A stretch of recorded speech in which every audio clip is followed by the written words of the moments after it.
Cerita dimulai di sebuah pulau bernama La Palma di negara Spanyol, di mana ada sekelompok wisatawan yang berkunjung selama liburan mereka selama musim panas. Seorang wanita muda menyadari bahwa dia telah kehilangan salah satu antingnya selama perjalanan dengan perahu, dan dia segera mulai mencarinya. Sementara itu, temannya memutuskan untuk pergi berenang. Ketika wanita muda itu tiba-tiba melihat ke bawah ke lantai perahu, dia melihat tubuh temannya yang sudah tidak bernyawa terbawa arus. Setelah menyadari bahwa ada sesuatu yang tidak beres, dia pun putus asa. Pengemudi berusaha menyalakan perahu untuk mengeluarkan krunya ke tempat yang aman, namun air mulai menggelembung semakin banyak, dan akhirnya suhu yang tinggi pun menyebabkan lantai kaca meledak. Sejak letusan gunung berapi setempat pada tahun 1949, Pulau La Palma yang tenang telah menghitung mundur hari demi hari hingga terjadi ledakan lain. Sebuah retakan telah muncul di sepanjang tepi gunung berapi, dan telah terjadi getaran bumi yang kuat di pulau itu sejak insiden yang terjadi pada tahun itu. Karena hal ini terjadi, ada kemungkinan bahwa sebagian besar gunung akan bergerak ke arah lautan, dan semua indikasi mengarah pada fakta bahwa sebagian dari kepulauan ini akan segera lenyap. Sementara itu, sebuah keluarga dari negara Norwegia memutuskan untuk merayakan hari raya besar di pulau itu. Frederick kemudian menyapa staf resor sebelum mengambil kunci kamar keluarganya.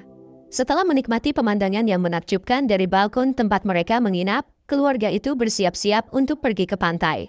Ketika Sarah memberitahu mereka bahwa dia menemukan anting yang tergeletak di lantai, dia mengatakan bahwa kemungkinan besar anting itu adalah milik penyewa sebelumnya. Menjelang sore, Mari dan Haukur berada di kantor untuk memantau alat pengukur suhu air pantai. Selama melakukan pemeriksaan rutin, keduanya mengamati bahwa alat itu telah berhenti berfungsi, dan mereka memutuskan untuk pergi ke lokasi itu untuk menyelidiki situasinya. Dengan mengikuti jalan setapak yang pendek, para ilmuwan dapat mencapai gua tempat peralatan itu dipasang. Setelah pemeriksaan pemancar selesai, Haukur menyimpulkan bahwa tidak ada masalah. Mereka melanjutkan ke langkah berikutnya, yaitu memasuki gua untuk sampai ke alat pembaca. Mari melihat adanya tetesan baru di dinding dan mengambil sampel air untuk diuji di laboratorium. Haukur menemukan puluhan kelelawar yang telah habis hidupnya ketika dia melihat ke bawah ke tanah. Dia kemudian memutuskan untuk memeriksa kualitas udara untuk memastikan bahwa kelelawar-kelelawar itu tidak dalam bahaya. Dalam usahanya, pria itu menyadari bahwa tingkat emisi karbon dioksida sangat tinggi.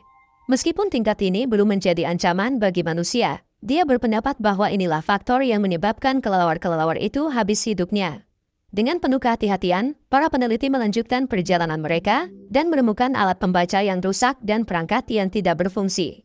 Pada saat itu, Haukur menyadari bahwa retakan di langit-langit gua jauh lebih besar daripada saat mereka berada di sana sebelumnya. Karena khawatir